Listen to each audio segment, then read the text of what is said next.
Welcome back, students. In lecture 2 of science, with chapter number 7, conservation of animals and plants. So, we were on climatic change. I told you that next topic will be climatic change.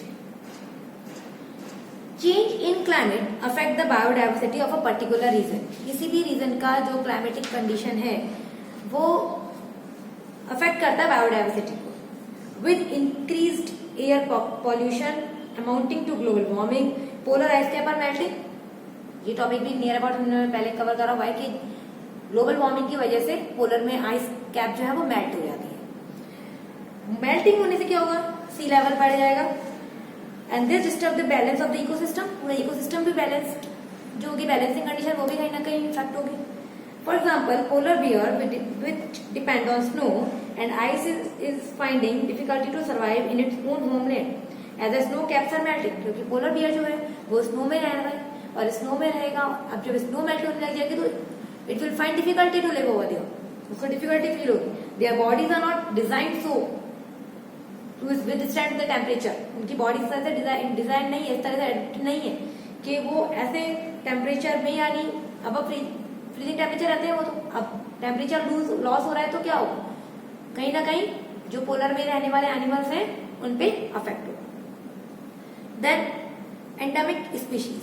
It can be seen that species abundantly found in one region are scarcely found in another reason.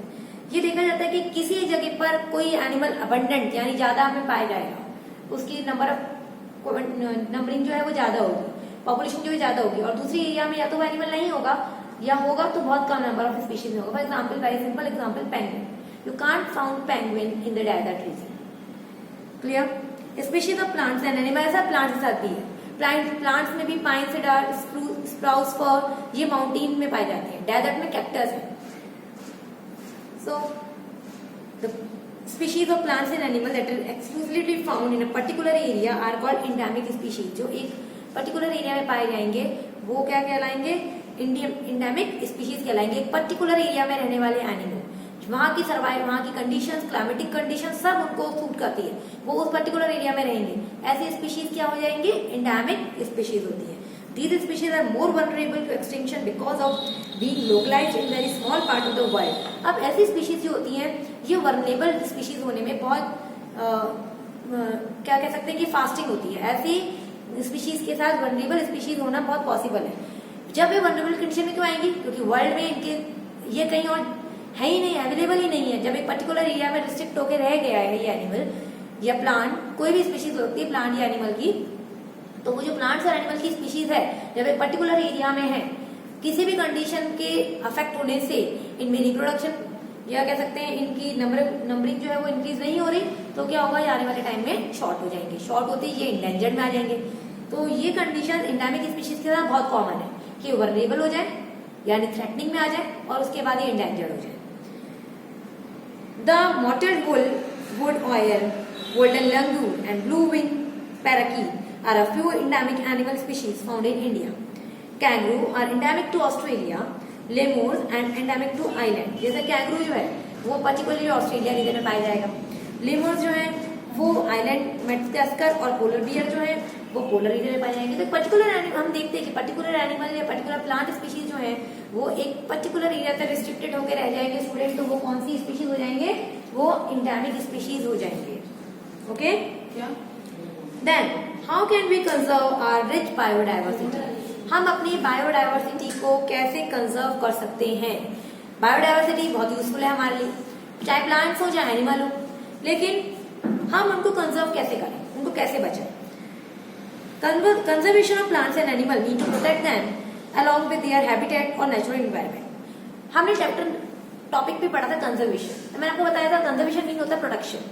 Animal का conservation या plant का conservation हो वो specifically survive करें, इसके लिए क्या needed है कि कुछ बिल्डिंग या कुछ ऐसे ग्राउंड्स बनाए जाएं जिसकी वजह से ये एनिमल और प्लांट जो है वो सर्वाइविंग कंडीशन में आ जाए. यहाँ पर सबसे पहली कंडीशन जो है वो है wild life sanctuaries, national park, bio reserves. But what are they? Building protected areas such as wildlife sanctuaries, national parks and bioreserves are some important measures. There are more than 500 wildlife sanctuaries, more than 100 national parks and 18 bioreserves in India. India में numbering दी हुई है आपको ये, but what are they? Let us read about and discuss. What are wild life? Wildlife sanctuaries is a region which provide protection and suitable living condition to wild animals. Wildlife sanctuaries क्या है?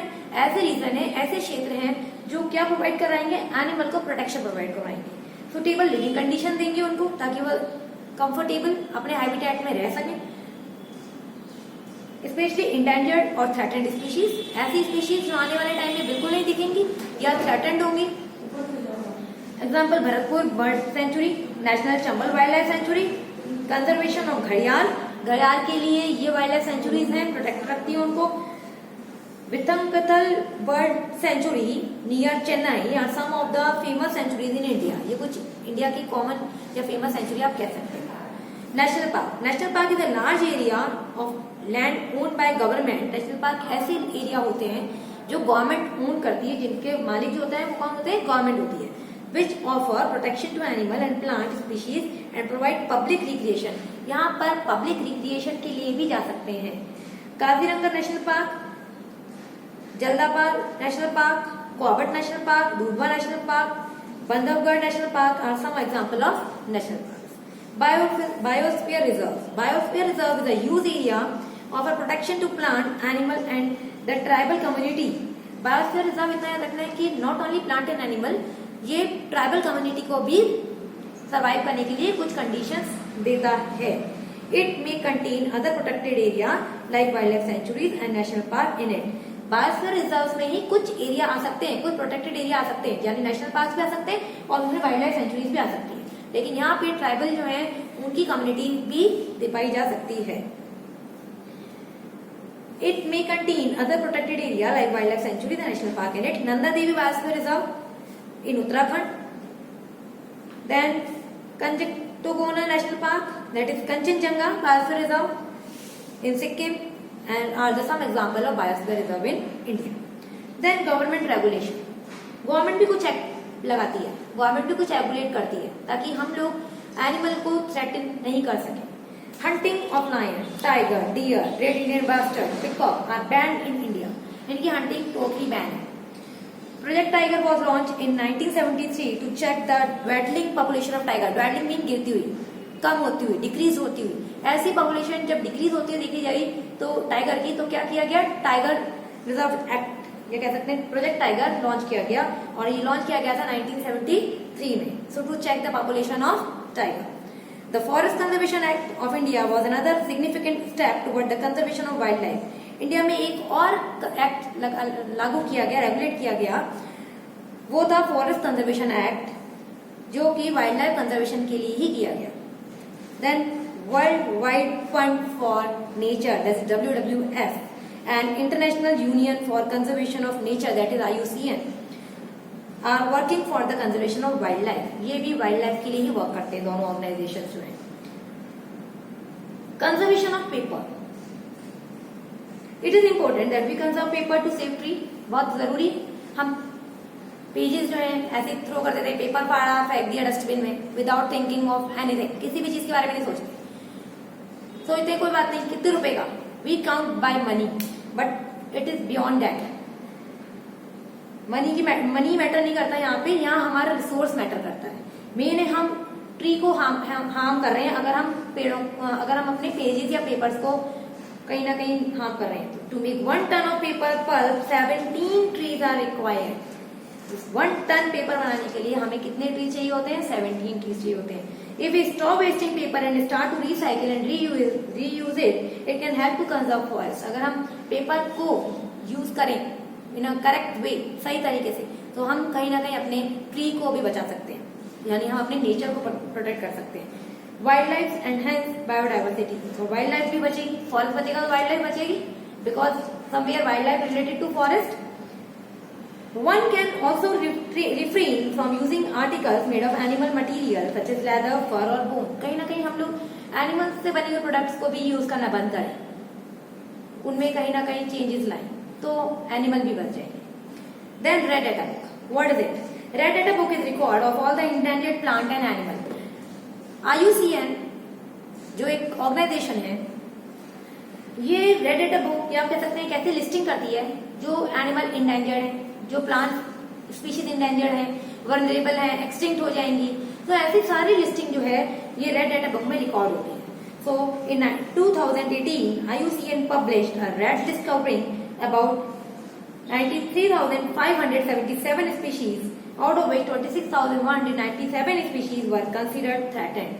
तो इसमें covering list की गई, तब ये पाया गया कि कितनी स्पीशीज जो है वो हमारे वजह से या हम कह सकते हैं नेचर को नुकसान देने की वजह से आज थ्रेटनिंग में है या ऑलमोस्ट एक्सटिंक्ट हो चुकी है.